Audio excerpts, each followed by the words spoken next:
HYROX London, the biggest HYROX event ever. 40,000 people have entered this competition. Thursday the 4th of December, I'm racing tomorrow. It's going to be a big one. So in this video I'm going to go into exactly what HYROX London Excel is all about. I'm going to tell you what my goals are for this competition, and hopefully that'll give you a little taste of what's to come.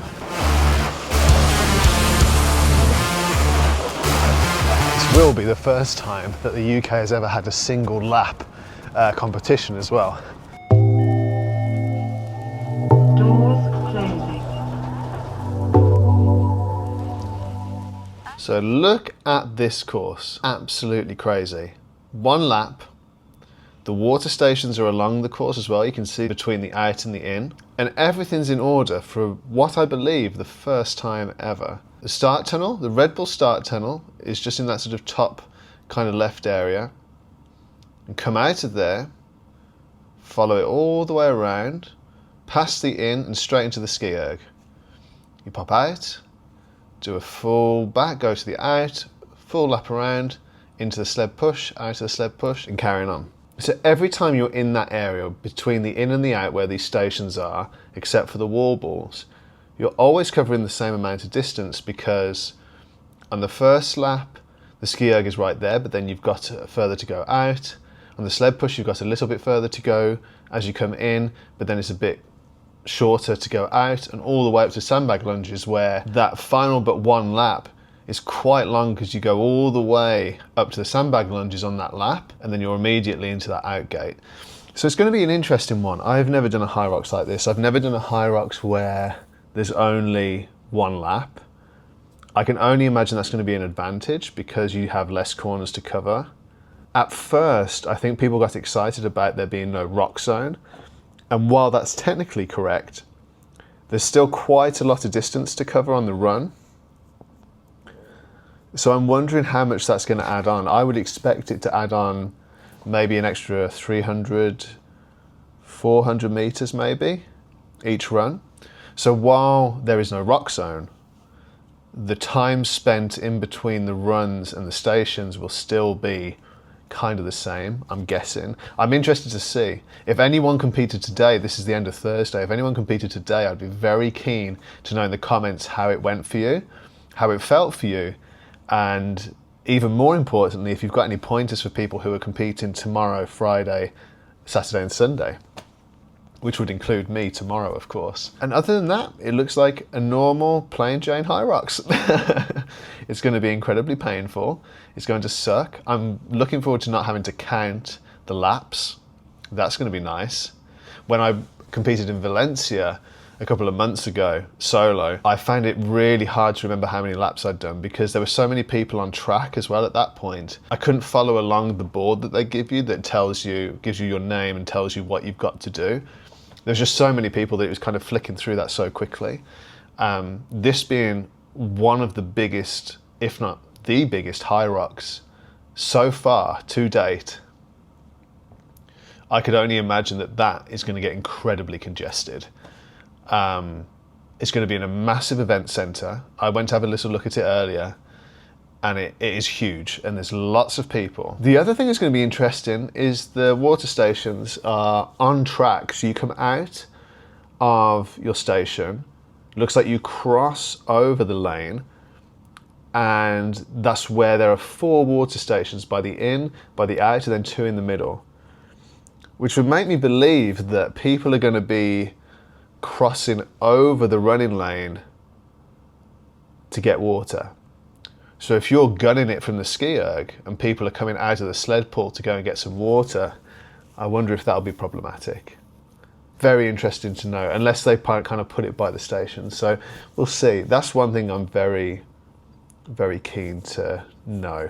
Other than that, it all looks hunky-dory. There is a section here, so it changes on the wall balls.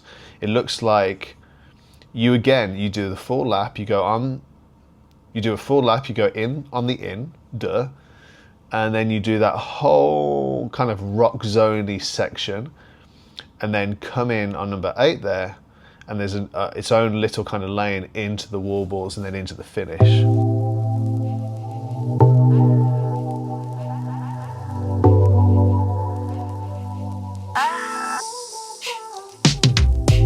So I am competing in doubles tomorrow. This will be my first doubles competition. I've competed in Barcelona and Valencia solo. It's just such a great event. It's so accessible to people as well.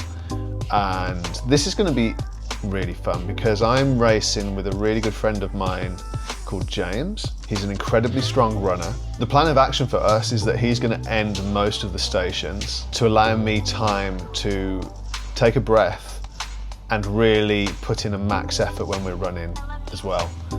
So we're going to be going for 4-minute kilometers as a benchmark and basically as our slowest speed. If we can creep the speed up, we're going to, but we're going to start at 4 and see how we go. The reason we're keeping that as our slowest pace is we're going for a sub-hour, which if we hit it would be amazing. On the right day, I think we can do it.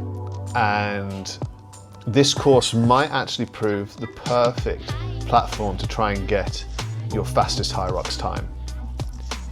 That's what I'm hoping for. Because it is an unknown layout, it could go either way. That extra mileage on that run that has replaced the Roxzone might slow it down. Not sure, it's difficult to know. One thing that will happen is when you're running a normal HYROX, you have your in and your out.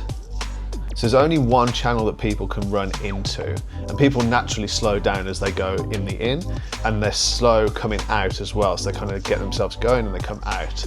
So there's usually a bit of like, you have to wiggle around people, run around people, kind of be polite, but kind of barge around and like do what you can. Now, we have 8 sections that people will be coming in and out of. People will be slowing down and turning left. People will be kind of gearing up to go out, and that will happen 8 times. So that whole section, I think, sticking to the far right will be the only way to go. What might mess that up is that it looks like the water stations are on the right. So it's going to be a weird one. I think being prepared for that section, keeping your running up if you're going for a good time, and going somewhere from the middle to the right, or just being very aware of that section and learning as you go. So be prepared for your first run, take a look, try and understand the layout of the course, try and read what people are doing, and then learn from that as the competition goes on, and then pick your spot as you go. So I'm so excited, I can't wait. It's such a huge event this weekend. I think it's going to be the first HYROX that I've really turned up and I want to give it some. Like, we've trained really hard for it. We've put a goal in mind that I think is, on my best day, will be my like peak performance level. So while that's daunting, it's exciting. Every other HYROX, I just kind of wanted to turn up, enjoy the atmosphere, put down a good time but not kill myself to get it, and feel strong at the finish line. That's what I wanted. This one, I'm going to put it all out there. I'm going to empty the tank. I'm going to see what I'm made of. I'd love to hear from you if you're competing this weekend as well. Leave a comment if you've already ran today. That would be exciting to hear about. I'd love to know your thoughts about the course. If you're running Friday, Saturday or Sunday, good luck. Maybe see you there. Hope you have a great race. Subscribe to this channel if you're enjoying this content. There's lots of HYROX running, strength conditioning, uploads going up every week. So thank you for being here. Like on the video would help out as well. And good luck tomorrow, Saturday or Sunday. And if you race today, I hope you were happy with your performance.